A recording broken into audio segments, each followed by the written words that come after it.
మంచు జల్లు ప్రేక్షకులకు శుభమగునుగాక. ఈరోజు ప్రత్యేకంగా మరి కాథలిక్ చర్చ్లో గురువులందరికీ కూడా వందనాలు అర్పిస్తూ నేను వాళ్ళకి వందనాలు చెప్తూ ఈ యొక్క వాక్యాన్ని వారి కొరకే ప్రత్యేకంగా సమర్పిస్తున్నాను. 2010 ఇయర్ ఆఫ్ ద ప్రీస్ట్గా హోలీ ఫాదర్ పోప్ అనౌన్స్ చేశారు. ప్రత్యేకంగా గురువుల సంవత్సరం, దేవుని సేవలో జీవితాల్ని అర్పించుకొని దేవునికి మంచి సాక్షులుగా జీవించిన గురువుల కొరకు, మరి వారి కొరకు మనం ఎలా ప్రార్థించాలి, మన బాధ్యత ఏంటి అనే అంశాన్ని గురించి నన్ను మాట్లాడమని ఈ నెల 3వ తారీఖు కర్నూలుకి నన్ను ఆహ్వానించారు. అక్కడ గురువులు మహిళల పాత్ర గురించి మాట్లాడమన్నారు. అప్పుడు నేను దాని గురించి ప్రార్థన చేసినప్పుడు పరిశుద్ధాత్మదేవుడు నాకు కొన్ని ఇన్సైట్స్, ప్రేరణని ఇచ్చారు. ఎలా యేసు ప్రభుకి తోడుగా ఉన్నారు కొంతమంది స్త్రీలు, మరి యేసు ప్రభు శిష్యులకి తోడుగా ఉన్నారు, అలాగే పౌలుకి తోడుగా ఉన్నారు. ఈ వీళ్ళందరూ తోడుగా ఉండడం వల్ల వాళ్ళు ఎంత బాగా దేవుని సేవ చేయగలిగారు. కాబట్టి మన పాత్ర ఏంటి అని చెప్పి ఇప్పుడు మనం ధ్యానించుకుందాం.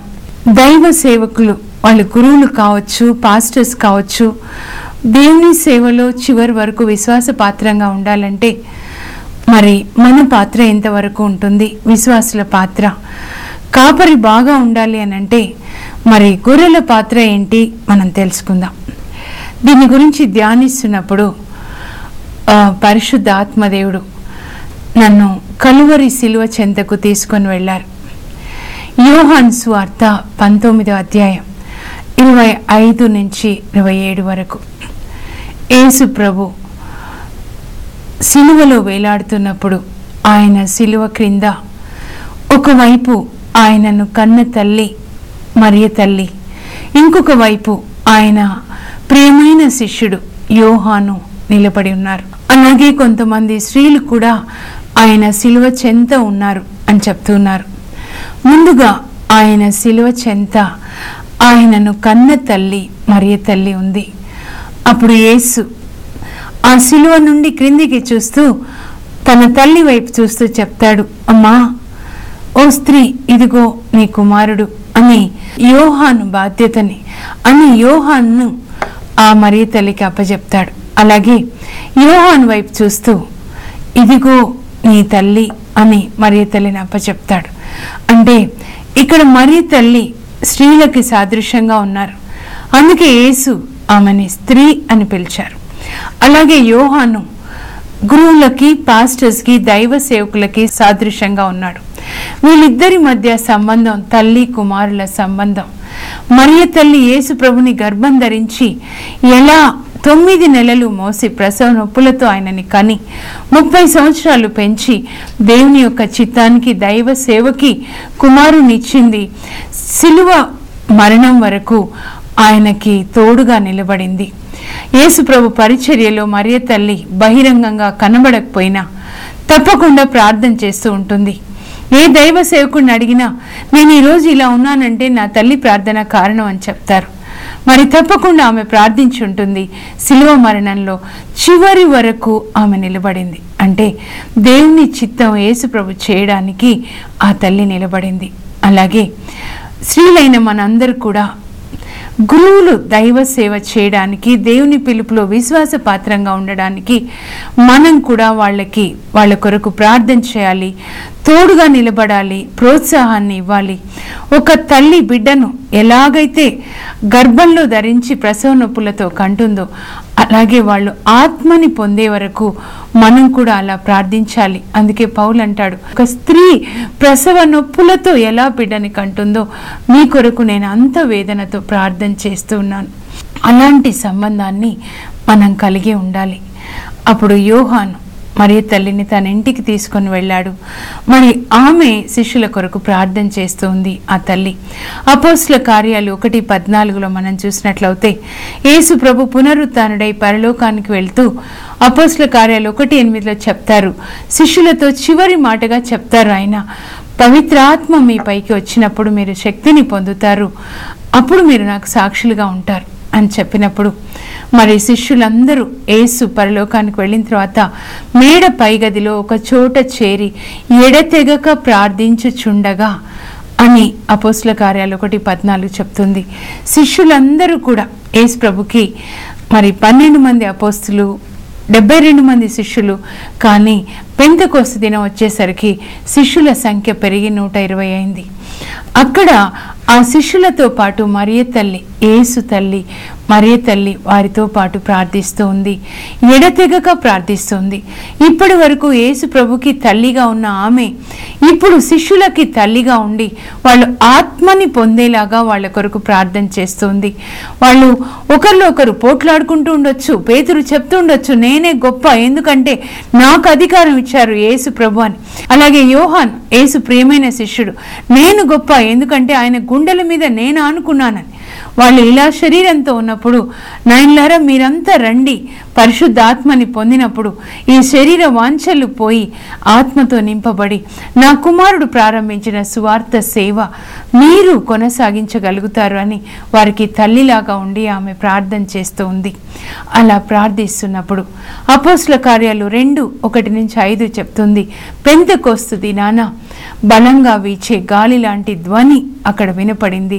మరి ఆ మేడ పైగదిలో ఉన్న అందరి మీద పరిశుద్ధాత్మ అగ్ని నాలుకల రూపంలో వచ్చి నిలబడగా వారందరూ కూడా అన్య భాషల్లో మాట్లాడారు.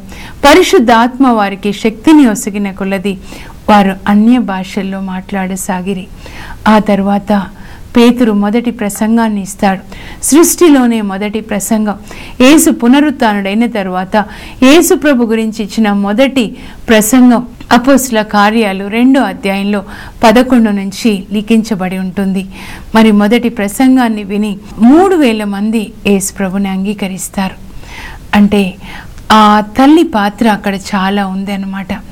శిష్యులు యేసు ప్రభు యొక్క ఆ అడుగుచాడల్లో నడిచి దేవుని యొక్క పని చేయడానికి ఆమె చాలా తోడ్పడింది. అంతేకాక యేసు శిలువ చెంత ఆయన తల్లి, ఆమె యొక్క సోదరి, అంటే చిన్న యాకోబు యొక్క తల్లి మరియ తల్లి, ఆమె పేరు కూడా మరియమ్మ, అలాగే సలోమి అమ్మ, యోహాను యాకోబుల తల్లి, అలాగే క్లోఫా భార్యకు మరియమ్మ, మగ్దల మరియమ్మ అక్కడ ఉన్నారు.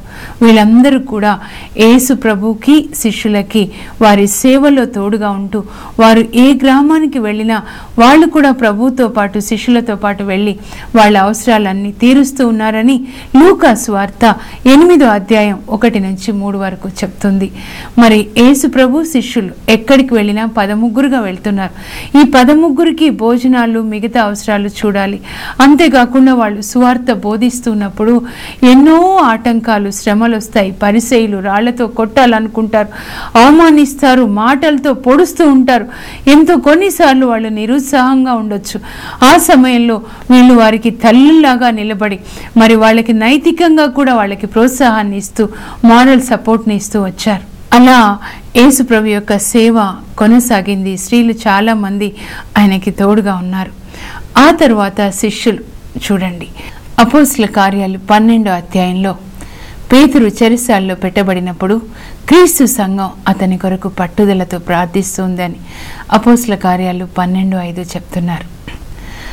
అసలు ఈ క్రీస్తు సంఘం పట్టుదలతో ప్రార్థిస్తూ ఉంది. ఎక్కడ ప్రార్థిస్తూ ఉంది? ఎవరి ఇల్లు అది? ఒకసారి మనం తొంగి చూద్దామా? అపోస్తుల కార్యాలు 12:12లో ఆ ఇల్లు మార్కు తల్లి మరియమ్మ యొక్క ఇల్లు అని చెప్తున్నారు. మార్కు తల్లి మరియమ్మ అంటున్నారు అంటే మార్కు తండ్రి గారు చనిపోయారన్నమాట. ఇంటి యజమాని చనిపోయినప్పుడే, భర్త చనిపోయినప్పుడే భార్య పేరు మీద ఆ ఇల్లు పిలువబడుతుంది. ఆమె ఒక విధవరాలుగా ఉన్నారు యెరూషలేంలో. ఆమెను యెరూషలేం మరియా అని కూడా పిలుస్తారు. ఈ మార్తా మరియల్ని అయితే మార్తా మరియల్లో ఆ మరియని బెతానియా మరియా అని, ఈమెను యెరూషలేం మరియా అని, అలా మగ్దలలో ఉన్న మరియని మగ్దల మరియమ్మ అని వాళ్ళ స్థలాన్ని బట్టి పిలుస్తూ ఉంటారు. ఈ యెరూషలేము మరియమ్మ భర్త మరణించాడు, విధవరాలు, కానీ నిరాశలో కృంగిపోలేదు. ఆమెకున్న పెద్ద ఇల్లు యేసు ప్రభుకి శిష్యులకి ఉండడానికి ఇస్తుందన్నమాట. ఈ మేడ పైగది ఎవరిది? అది ఈ మరియమ్మ ఇల్లే. యేసు ప్రభు శిష్యులు అందరూ అక్కడ ఉన్నారు. పెంతెకొస్తు దినాన పరిశుద్ధ ఆత్మ కుమ్మరించబడింది కూడా ఈమె ఇంట్లోనే. తొలకరి వర్షం కురిసింది ఈ ఇంట్లోనే. అందుకే ఆ ఇల్లు ఇప్పటికి కూడా ఉంది. చాలా ధనవంతురాలుగా ఉంది, మరి విధవరాలుగా ఉంది. ఒకే కుమారుడు మార్క్. కనుక తన ధనమంతా కూడా యేసు ప్రభు కొరకు, శిష్యుల కొరకు వినియోగించింది. నేను అనుకుంటాను మరియ తల్లి కూడా ఆ ఇంట్లోనే ఉంది కాబట్టి ఆమె చనిపోతూ ఈ మరియతో చెప్పుంటుంది, అమ్మా ఇప్పటి వరకు నేను తల్లిలాగా ఉన్నాను వీరికి, ఇప్పుడు నువ్వు తల్లిలాగా ఉండి వీళ్ళ అవసరాలన్నీ చూసుకో తల్లి అని అప్పగించి ఉంటుంది. అందువల్ల ఈ శిష్యులు ఆమె ఇంట్లోనే ఉంటున్నారు. శిష్యులు ఒక్కొక్క చోట వెళ్ళి సువార్తని బోధించి సాయంకాలానికి అలసిపోయి వచ్చినప్పుడు అందరికీ ఒక తల్లిలాగా ఆమె భోజనం పెడుతూ ఉంది. నిరాశగా ఉన్నప్పుడు వాళ్ళని ప్రోత్సహిస్తూ ఉంది. దైవ సేవకుడు నిజంగా తన సేవలో ఫలించాలి అంటే ఆయనకి ప్రోత్సహించే వాళ్ళు చాలా చాలా అవసరం. పౌలుకి బర్నబా లాగా. మరి అంతేకాదు, ఆమె ఆ 12 మంది శిష్యులు ఏ సమయంలో వచ్చినా కూడా వాళ్ళకి భోజనాలు పెట్టడం, వాళ్ళ అవసరాలన్నీ తీర్చుకోవడం. పేతురు ఎక్కడికి వెళ్ళినా కూడా అమ్మా నేను ఇక్కడికి వెళ్తున్నానని మిగిలిన శిష్యులకి చెప్పు. మిగిలిన వాళ్ళు కూడా ఎక్కడికి వెళ్ళినా వాళ్ళు వచ్చినప్పుడు పేతురు ఉండడు, వారి నాయకుడు కాబట్టి తల్లికి చెప్పి వెళ్తారనమాట. అంతేకాదు, ఆ పేతురు సువార్తకు వెళ్తుంటే ఆయన పెద్ద వయస్సు, ఎన్నో అవసరాలు ఉంటాయి కాబట్టి తన కుమారుడు మార్కుని పేతురుతో పంపిస్తూ, నాయనా పేతురు జాగ్రత్తగా చూసుకో, మన సంఘానికి మూల స్తంభం వంటి వాడు, ఆయనను కాపాడుకుంటేనే క్రీస్తు సంఘం బలంగా ఉంటుంది అని మరి పేతురుతో పాటు మార్కుని పంపిస్తూ ఉండేది ఆ తల్లి మరియా. అప్పుడు పేతురు అరమాయిక్ భాషలో సువార్తని బోధిస్తున్నప్పుడు మార్కు దాన్ని మరి గ్రీక్ భాషలో తర్జుమా చేసేవాడనమాట. అలా మార్కు తర్జుమా చేస్తూ చేస్తూ చివరికి ఆయన, నేను అనుకుంటాను ప్రతిరోజు ఇంటికి తిరిగి వచ్చిన తర్వాత ఏదైతే తను తర్జుమా చేశాడో, ఏ అంశాలు అయితే పేతురు బోధించాడో వాటిని ప్రతిరోజు రాస్తూ ఉన్నాడు. చివరికి అది మార్కు సువార్తగా మారిందనమాట. మరి నూతన నిబంధన ప్రారంభం ఈ మార్కు సువార్తతోనే ప్రారంభమైంది. ఈ శిష్యులందరూ యేసు ప్రభు శిష్యులకి ఒక ఆశ్రయాన్ని ఇచ్చినందుకు, తల్లిగా నిలబడినందుకు మరి తన కుమారుడికి యేసు ప్రభు తండ్రి దేవుడి దీవెనలు ఇచ్చారు. పేతురు చెరసాలలో బంధించబడినటువంటి ఆ సమయంలో మరి మరుసటి రోజు హెరోదు ఆయనను చంపాలి అనుకుంటాడు. అయితే ఆ దినానికి ముందటి రాత్రి ఈ మరియ ఏం చేస్తుంది, మిగతా స్త్రీలందరినీ వాళ్ళ ఇంట్లోకి పిలుస్తుంది. అన్ని లైట్స్, యెరూషలేంలో రాత్రి లైట్స్ అన్నీ ఆపివేయబడ్డాయి, అంత చీకటిగా ఉంది. కానీ ఈ మార్కు తల్లి మరియమ్మ ఇంట్లో లైట్లు వెలుగుతూ ఉన్నాయి. స్త్రీలందరూ, క్రీస్తు సంఘం కొంతమంది అక్కడ చేరి ప్రార్థిస్తూ ఉన్నారు. తండ్రి నీకంతా సాధ్యమే, హెరోదు పేతుర్ని బంధించి మరి చెరసాల్లో పెట్టాడు, కానీ నీవు ఆ ఇనుప సంఖ్యలని ఛేదించుకొని పేతురు నిన్ను విడుదల చేసుకొని రాగలవు. మేము అక్కడికి వెళ్ళలేం, కానీ నీ దూత వెళ్ళగలడు, కనుక నీ దూతని పంపించి పేతుర్ని విడిపించు అని ఆ క్రీస్తు సంఘం పట్టుదలతో ప్రార్థిస్తుండగా వాళ్ళ ప్రార్థన పరలోకానికి వెళ్తుంది. మరి తండ్రి దేవుడు తన దగ్గర ఉన్న ఆ దేవదూతల్లో ఒక దూతని చెరసాలకు పంపిస్తాడు. ఆ దూతకి ఆ చెరసాల ఇనుప తలుపులు దూతని ఆపలేకపోతాయి. నిద్రిస్తున్న పేతురుని లేపుకొని దేవదూత తీసుకొని వస్తాడు. చూడండి, ఇక్కడ వీళ్ళు చేస్తున్న ప్రార్థన నిద్రిస్తున్నటువంటి పేతుర్ని లేపాయి. అంటే దైవ సేవకులు కొన్నిసార్లు నిద్రిస్తూ ఉండవచ్చు, వారి సేవ మర్చిపోయి నిద్రలో ఉండొచ్చు, కానీ మనం చేస్తున్న ప్రార్థన వాళ్ళ నిద్రలో నుంచి లేపి దేవుని పిలుపులో బలంగా ఉంచాలి. అలా ఆ దూత పేతుర్ని లేపి, నిద్ర లేపి చెరసాల్లో నుంచి బయటికి తీసుకొని వస్తాడు. చివరికి రాత్రంతా ప్రార్థిస్తున్నారు. ఉదయం దాదాపు 3 గంటల వేళ కావచ్చు, ఎందుకంటే అది దేవదూతల సమయం, దేవుని యొక్క దూతలు మనల్ని సందర్శించే సమయం కాబట్టి ఆ సమయంలోనే పేతురుకు విడుదల కలిగింది. మరి పేతురు ఏ ఇంట్లో అయితే మరియ ఇంట్లో ప్రార్థన జరుగుతుందో ఆ ఇంటికి వచ్చి తలుపులు కొడతాడు. తలుపు తీయడానికి వెళ్ళిన రోదా మరి ఆశ్చర్యపడుతుంది అనమాట.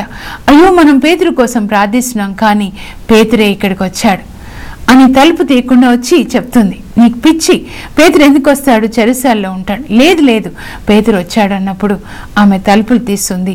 మరి సంఘం అంతా ఆశ్చర్యపోతుంది. పేతురు అందరినీ మౌనంగా ఉండమని సైగ చేసి, మీరు ఆశ్చర్యపడకండి, దేవుడు తన దూతను పంపించి నన్ను కాపాడారు, నన్ను విడిపించారు అని చెప్తారు. మీరు ప్రార్థన చేస్తున్నారు కదా, నన్ను విడిపించమని, మీరు ఏదైతే అడిగారో అదే ప్రభు నాకు చేశారు అని చెప్తారు.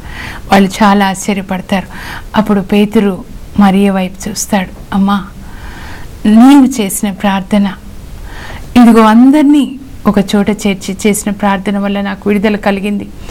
తక్కిన శిష్యులకి చెప్పు, నేను క్షేమంగా ఉన్నానని, భయపడొద్దని, వారు వాళ్ళ సేవలో ముందుకు వెళ్ళమని చెప్పు, యాకోబుకి మిగిలిన శిష్యులకి చెప్పు అని మళ్ళీ పేతురు తన దారిన తాను వెళ్ళిపోతాడు సువార్త సేవ కొరకు.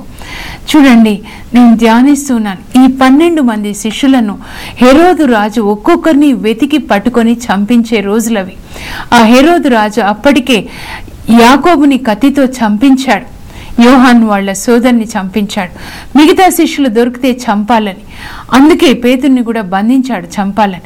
ఆ శిష్యుల కోసం వెతుకుతున్నప్పుడు ఈమె ఎంత ధైర్యం లేకుండా ఉంటే ఆ శిష్యులను తన ఇంట్లో పెట్టుకుంటుంది అంటే హెరోదు రాజు కత్తికి ఆమె భయపడలేదు. ఈరోజు సువార్త అన్ని దేశాలకి వ్యాపించింది అంటే ఆ శిష్యుల వెనుక ఆమె హస్తం ఎంతో ఉందన్నమాట. ఒకవేళ పేతురు కొరకు ప్రార్థించకుండా ఉంటే, హెరోదు రాజు చంపించి ఉంటే అపోస్తుల కార్యాలు 12వ అధ్యాయం నుంచి సువార్త ఇంకొకలాగా ఉండేది. ఆమె తల్లిలాగా ఉండి వాళ్ళందరినీ కాపాడింది, పోషించింది కనుక ఆ దైవ సేవకులు సువార్త బోధించగలిగారు.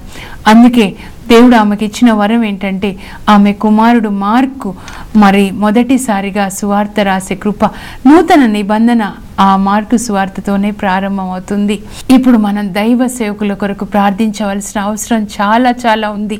మీరు జాగరూకులై ప్రార్థించండి, పట్టుదలతో ప్రార్థించండి అని కొలొస్సీ 4:2లో యేసు ప్రభు చెప్తున్నారు. జాగరూకులు అంటే సైతాన్ ఎట్లా పనిచేస్తున్నాడు, డ్రాగన్ ఎట్లా పనిచేస్తున్నాడు, వాడి కన్నులన్నీ ఇప్పుడు దైవ సేవకుల మీద ఉన్నాయి. దైవ సేవకుల్ని ఎలా పడగొట్టాలి, ఫాదర్స్ కావచ్చు, వాళ్ళు ప్రీస్టులు కావచ్చు, పాస్టర్స్ కావచ్చు, మాలాంటి వాళ్ళు కావచ్చు, కానీ వాళ్ళని ఎలా పడగొడితే, ఒకవేళ ఒక ఫాదర్ పడిపోతే మరి ఆ సంఘం అంతా కూడా పడిపోతుంది. నిజంగా ఒక దైవ సేవకునికి దర్శనంలో మరి పరిశుద్ధాత్మదేవుడు చూపించాడంట. సైతాను నరకంలో మీటింగ్ పెట్టి రాత్రి 2 గంటల సమయం, వాళ్ళు ఆ పిశాచులు భూమి మీదకి వచ్చే సమయం అన్నమాట. ఆ 2 గంటలకి ముందు వాడు మీటింగ్ పెట్టి చెప్తున్నాడంట, ఇదిగో ఈ గ్రామంలో పిశాచులారా ఒక్కొక్కరు ఒక్కొక్క ఇంటికి వెళ్ళి ఆ ఇంటిని మీరు పడగొట్టండి. ఆ ఇంట్లో ఇంటి యజమానికి త్రాగుడు ఇష్టమైతే త్రాగుడు పిశాచి వెళ్ళాలి, తిండి ఇష్టమైతే తిండి పిశాచి వెళ్ళాలి, కానీ ఫాదర్ దగ్గరికి మాత్రం 100 మంది పిశాచులు వెళ్ళాలి. ఆయన పడిపోతే ఆ సంఘం అంతా పడిపోతుంది. కాబట్టి దైవ సేవకులు మన సొంత సోదరుడు అనుకొని ప్రార్థించవలసిన సమయం వచ్చింది. మరి ప్రతి విషయంలో దైవ సేవకుల దగ్గరికి వెళ్తాం, ప్రార్థించండి ప్రార్థించండి అని. ఎనీ టైం అనమాట, ఏటీఎం అంటారు చూడండి, అలా ఎనీ టైం అడుగుతున్నాం వాళ్ళని ప్రార్థన చేయండి అని. నాకు కూడా అలాగే ఫోన్స్ వస్తాయి. కానీ మరి దైవ సేవకులు కూడా మనుషులే, వాళ్ళకి ఎలాంటి కష్టాలు ఉంటాయో మనం వాళ్ళ కొరకు ప్రార్థించాలి. మన కాపరి బలంగా ఉంటే సంఘం బలంగా ఉంటుంది. కాబట్టి ప్రార్థించాలి అన్ని విషయాలు. నేనైతే మా ఇంట్లో ఏదైనా బర్త్డే వచ్చినా ఫంక్షన్ వచ్చినా కూడా ముందు మా ఫాదర్కి పంపించాలని తోటలో మరి పప్పాయి చెట్లు పెట్టారు. ముందు కాయ కాసిందని పని వాళ్ళు తీసుకొని వచ్చారనమాట. అప్పుడు వెంటనే మొదటిది దైవ సేవకులకి ఇవ్వాలని మా చర్చి ఫాదర్ గారికి నేను పంపించాను. అలాగే అపోస్తుల కార్యాలు 18వ అధ్యాయంలో అక్విలా ప్రిసిల్లా అనే దంపతులను మనం చూస్తున్నాం. వీళ్ళు రోమ్లో క్రీస్తు శకం 50లో క్లౌదియా చక్రవర్తి మరి రోమ్ నగరం నుంచి క్రైస్తవులందరినీ తరిమేస్తాడనమాట. అప్పుడు చాలామంది రోమ్ని విడిచిపెట్టి అక్కడక్కడ వెళ్ళి స్థిరపడతారు. అలా ఈ అక్విలా ప్రిసిల్లా దంపతులు కూడా రోమ్ నుంచి వాళ్ళు కొరింథీ వెళ్ళి అక్కడ స్థిరపడతారు. పౌలు కొరింథీలో సువార్త చెప్పడానికి వెళ్ళినప్పుడు ఆయనకు తెలుస్తుంది, ఇక్కడ మంచి దైవ భీతి గల కుటుంబం ఒకటి ఉంది, మీకు ఆశ్రయం ఇస్తారు, వాళ్ళకి దైవ సేవకులంటే చాలా ఇష్టం. అప్పుడు పౌలు మరి ఆ అక్విలా ప్రిసిల్లాని వెతుక్కుంటూ వెళ్తాడు. అక్కడ వాళ్ళ ఇంట్లో సంఘం ప్రార్థన జరగడం చూస్తాడు. వాళ్ళు గుడారాలు కుట్టేవాళ్ళు కాబట్టి ఈయనకు కూడా అదే వృత్తి కనుక వాళ్ళతోనే ఉంటాడు. అపోస్తల కార్యాలు 18:1-5 వరకు చెప్తున్నారు. మరి పౌలు కొరకు అనేక మంది వస్తూ ఉంటారు ఆ ఇంటికి. ఎవరు వచ్చినా కూడా వీళ్ళు చక్కగా వాళ్ళని ఆహ్వానిస్తారు. అక్కడ ఒక సంఘం స్థాపించబడుతుంది వాళ్ళ ఇంట్లో. పౌలు అవసరాలన్నీ తీరుస్తారు. పౌలు అక్కడి నుంచి కొరింథీ నుంచి ఎఫెసుకి సువార్త బోధించడానికి వెళ్ళినప్పుడు మరి వీళ్ళు కూడా అతనితో కలిసి వెళ్తారు. అక్విలా ప్రిసిల్లా దంపతులు వెళ్ళి అక్కడ పౌలుకి తోడుగా ఉంటారు. అయితే ఈ అక్విలా ప్రిసిల్లా దంపతులు పౌలు ఎఫెసుకి వెళ్ళినప్పుడు ఆయనతో పాటు ఉంటారు. అలా నేను అనుకుంటాను, ఇలా కొన్ని కుటుంబాలు దైవ సేవకుల వెనుకాల ఉంటే దైవ సేవకులు సువార్తని ఇంకా బాగా బోధించగలుగుతారు అని. ఆ తర్వాత వాళ్ళు ఆ ఎఫెస్లో కూడా ఒక సంఘాన్ని పౌలు స్థాపించి వాళ్ళ చేతికి అప్పచెప్పి ఆయన ముందుకెళ్ళిపోతాడనమాట. ఆ తర్వాత పౌలు వాళ్ళకి కృతజ్ఞతలు చెప్తూ రోమీలకు లేఖ రాస్తూ రోమా 16:3-5 వరకు ఆయన చెప్తాడు, అక్విలా ప్రిసిల్లా దంపతులకు నేను ప్రత్యేకంగా కృతజ్ఞతలు అర్పిస్తూ ఉన్నాను. నా శుభాకాంక్షలు వాళ్ళకి నేను అర్పిస్తున్నాను. వారు నా కొరకై వారి ప్రాణాలకి తెగించి నన్ను కాపాడారు అనే మాట పౌలు వాడుతూ ఉన్నాడు. చూడండి, ఇలా అక్విలా ప్రిసిల్లా దంపతుల్లాగా దైవ సేవకుల వెనకాల, గురువుల వెనకాల, పాస్టర్స్ వెనకాల మరి కుటుంబాలు నిలబడినట్లయితే పౌలులాగా దైవ సేవకులు వాళ్ళ సేవని చేయగలుగుతారు. వారు నిరాశలో ఉన్నప్పుడు వాళ్ళని ప్రోత్సాహపరుస్తూ వాళ్ళ వెనకాల సేవలో మనం ఉండి అవసరాలు తీర్చినట్లయితే ప్రతి ఒక్క దైవ సేవకుడు ఒక పౌలులాగా తయారవుతాడు. ముఖ్యంగా ఈ యొక్క సందేశాన్ని నేను మరి మా క్యాథలిక్ గురువుల కోసం సమర్పిస్తున్నాను. నేను ఈరోజు ఇలా ఉన్నానంటే వారు నాలో వేసినటువంటి విత్తనాలే. నేను పుట్టిన 3వ రోజున నా తల మీద తైలం పోసి మరి నాకు అభిషేకాన్ని ఇచ్చి బాప్తిస్మాన్ని ఇచ్చారు మా ఊరి గురువు గారు, వరంగల్ మా ఊరు. మా ఫాదర్ గారు మరి ఇటాలియన్ ప్రీస్ట్, సెంపల్ సిటీ అని చెప్పేవాళ్ళు. ఆయనలో నేను యేసు ప్రభుని చూశాను. ఇప్పటికీ కూడా నాకు గుర్తుంది. నాకు 5-6 సంవత్సరాల వయసు వరకే ఆయన ఉన్నారు, కానీ నాకు చాలా గుర్తుంది. చాలా ప్రేమగా సువార్తని బోధించేవాళ్ళు. చిన్నపిల్లలకి స్వీట్స్ ఇచ్చి దగ్గరికి పిలిచి కూర్చోబెట్టుకొని మాకు ఇటాలియన్ ప్రీస్ట్ తెలుగులో ప్రార్థన పాటలు నేర్పించారు. ఆ తర్వాత నేను కాజీపేటలో చదువుకుంటున్నప్పుడు ఫాదర్ బాలస్వామి ఆయన ఇలా జూన్లో వర్షం రాలేదని వర్షం కొరకు ఆయన ప్రార్థన చేస్తూ సంఘాన్నంతా ప్రార్థనలో నడిపించినప్పుడు ప్రార్థన అయిపోయే లోపల వర్షం వచ్చేది. అంత మంచి గురువు గారు నాకు ఇంకా గుర్తుంది. అలాగే మరి నేను హైదరాబాద్ వచ్చాను, పెళ్ళి అయిపోయింది. మా చర్చి ఫాదర్ లూర్దు, ఆయన మా చర్చిలో ఒకరికి కిడ్నీ అవసరమైతే తన సొంత కిడ్నీని ఆయన ఇచ్చారు. నా కళ్ళు కూడా నేను ఇవ్వాలనుకున్నానమ్మా, అయితే నేను బ్రతికున్నప్పుడు కళ్ళు తీసుకోరు అని చెప్పారు. నిజంగా మంచి కాపరి. ఎంత మంచి కాపర్లు అంటే, మా నాన్నగారు ఇప్పుడు హాస్పిటల్లో ఉన్నారు, అదే ఫాదర్ లూర్ద్. ఆయన హార్ట్ ఫెయిల్ అయింది, హాస్పిటల్లో చేర్పించగానే హార్ట్ ఫెయిల్ అయింది. 24 hours వరకు మేము చెప్పలేమన్నారు. నాన్న వయసు 88 సంవత్సరాలు. వెంటనే చెల్లెలు ఫాదర్కి ఫోన్ చేసి తీసుకొని వచ్చారు. మధ్యాహ్నం 3 గంటలకి ఫాదర్ గారు వచ్చి మరి ఆ నాన్న కొరకు ప్రార్థన చేయించి ఆయన పాపాలకి పశ్చాత్తాపడి ఒప్పుకొని మరి ఆయన కోసం ప్రార్థన చేసి దివస ప్రసాదాన్ని ఇచ్చారు. అలాగే 97లో నేను పరిశుద్ధాత్మని పొందింది కేరళలోని పోటా అనే ప్రాంతంలో 7 భాషల్లో అక్కడ రిట్రీట్ సెంటర్లో ప్రతి సంవత్సరం అంతా ప్రార్థన జరుగుతుంది. దాదాపు 25,000 మంది ప్రార్థనలో పాల్గొంటారు. అక్కడే ఫాదర్ మాథ్యూ గారు, ఫాదర్ అగస్టిన్ గారు వారం రోజులు వాళ్ళ ప్రసంగాలు వింటుండగా నాలో పశ్చాత్తాపం కలిగి పరిశుద్ధ ఆత్మని నేను అక్కడ పొందాను. తర్వాత ఫాదర్ క్రీస్ రాజు గారు మరి ముత్తంగిలో నన్ను కూర్చోబెట్టుకొని వాక్యం ఎలా చెప్పాలి అని నాకు తర్ఫీదునిచ్చారు. నేను ఇప్పుడు ఎక్కడికి వెళ్ళినా కూడా ఫాదర్స్ నన్ను ప్రేమగా ఆహ్వానిస్తారు, బిషప్స్ నన్ను ప్రేమగా ఆహ్వానిస్తారు. అనేక రాష్ట్రాల్లో మరి సువార్త బోధించడానికి వాళ్ళు నన్ను ఆహ్వానించి నేను దేవుని సేవలో ముందుకి వెళ్ళడానికి నాకు తోడుగా నిలబడ్డారు. కాబట్టి వాళ్ళందరికీ కూడా నేను ఆ అంజలి అర్పిస్తూ నా హృదయాంతరాల నుంచి కృతజ్ఞత చెప్తూ ఈ యొక్క సందేశాన్ని వాళ్ళకి నేను అర్పిస్తూ వాళ్ళ కోసం ప్రార్థన చేస్తూ అందరినీ కూడా ప్రార్థన చేయమని నాతో ఏకీభవించమని కోరుతూ ఉన్నాను. మనందరం కూడా ఫాదర్స్ కొరకు మరి పాస్టర్స్ కొరకు దైవ సేవకులందరి కోసం ప్రార్థన చేద్దాం. పరలోకపు మా తండ్రి, మీ పరిశుద్ధ నామమునకు స్తోత్రం కలుగునుగాక. యేసయ్య, నీవు మెల్కీసెదకు యాజక క్రమంన సదా యాజకుడవై ఉందువు అని నీ గురించి రాయబడింది.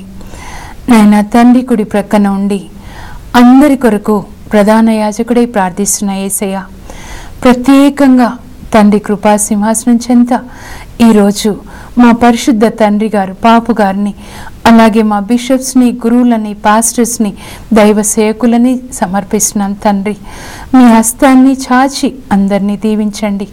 యేసయ్య, నేను మంచి కాపరి, నేను నా గొర్రెల కొరకు నా ప్రాణాన్ని ఇస్తాను, నేను నా గొర్రెల్ని ఎరుగుతాను, నా గొర్రెలు నన్ను ఎరుగును అని చెప్పారు. మరి మీరు అభిషేకించిన మా గురువులందరూ కూడా మంచి కాపర్లులాగా మీలాగా జీవించే కృపని దయచేయండి ప్రభా. మీ సిలువ రక్తంతో వాళ్ళని అభిషేకించండి యేసయ్య. పరిశుద్ధాత్మ శక్తితో, ఆత్మ ఫలములు వరములతో దీవించండి. చివరి వరకు విశ్వాసపాత్రంగా ఉండే కృపని దయచేయండి. వారు వివాహాలు చేసుకోకుండా జీవితాల్ని మీ కొరకు సమర్పించి మరి జీవిస్తుండగా ఎన్నో శోధనలు వస్తూ ఉండొచ్చు. శోధన సమయంలో శోధన జయించే శక్తిని, పరిశుద్ధాత్మని వాళ్ళ మీదకి పంపించమని అడుగుతున్నాను తండ్రి. మీకు సేవ చేసి వృద్ధాప్యంలో అనేక మంది అనేకమైన రోగములతో బాధపడుతూ ఉండొచ్చు. వాళ్ళని దర్శించి స్వస్థపరచండి ప్రభా. చివరి వరకు విశ్వాసపాత్రంగా ఉండే కృపని దయచేయమని, మీ దూతల్ని వాళ్ళకి కాపుదలగా ఉంచమని ప్రభా. మా యొక్క కథోలిక చర్చిలో ఉజ్జీవాన్ని రగిలించమని, అగ్నిని రగిలించమని యేసు పరిశుద్ధ నామంలో అడుగుతున్నాను తండ్రి, ఆమెన్. మరి జూన్ 11 గురువులందరికీ కూడా ఈ ప్రీస్ట్ల ఇయర్, క్లోజింగ్ ఆఫ్ ప్రీస్ట్ల ఇయర్ సెలబ్రేషన్ జరుగుతుంది. ఈ ప్రీస్ట్ల ఇయర్ క్లోజింగ్ సెలబ్రేషన్ జరుగుతూ మరి పరిశుద్ధ పాపు గారు వాళ్ళందరి కోసం ప్రార్థన చేస్తున్నారు. కాబట్టి నేను మీ అందరినీ బ్రతిమలాడుతున్నాను, మీ విచారణలో ఉన్న గురువుల కొరకు, ప్రపంచంలో ఉన్న గురువులందరి కొరకు, బిషప్స్ కొరకు ప్రత్యేకంగా ప్రార్థించండి. వాళ్ళు దేవుని సేవలో చివరి వరకు విశ్వాసపాత్రంగా ఉండేటట్టుగా మీ సొంత కుమారుడు, సొంత సేవకుడు అనుకొని ప్రార్థించండి. అప్పుడు మీ ప్రార్థన బలం వల్ల వాళ్ళు చివరి వరకు దేవుని యొక్క సేవలో విశ్వాసపాత్రంగా జీవిస్తారు. మనం వారి కొరకు ప్రార్థించిన కొలది దేవుడు రెండంతలుగా మనల్ని దీవిస్తారు. దేవుని కృప మీకు తోడుగా ఉండునుగాక. మంచు జల్లు కుటుంబ సభ్యులుగా చేరి మా సేవను బలపరచగలరు. మా కుటుంబ సభ్యులుగా చేరాలనుకుంటే మాకు ఫోన్ చేస్తే మీకు ఒక ఫామ్ పంపిస్తాం. మీ ఫోటోతో పాటు మీ విన్నపాలను మాకు రాసి పంపించినట్లయితే మీకోసం అనుదినం ప్రార్థిస్తాం. మీరు ఒక ఎపిసోడ్ స్పాన్సర్ చేయాలనుకున్నా, మీకు ఏదైనా ప్రార్థన అవసరతలు ఉన్నా మమ్మల్ని సంప్రదించగలరు.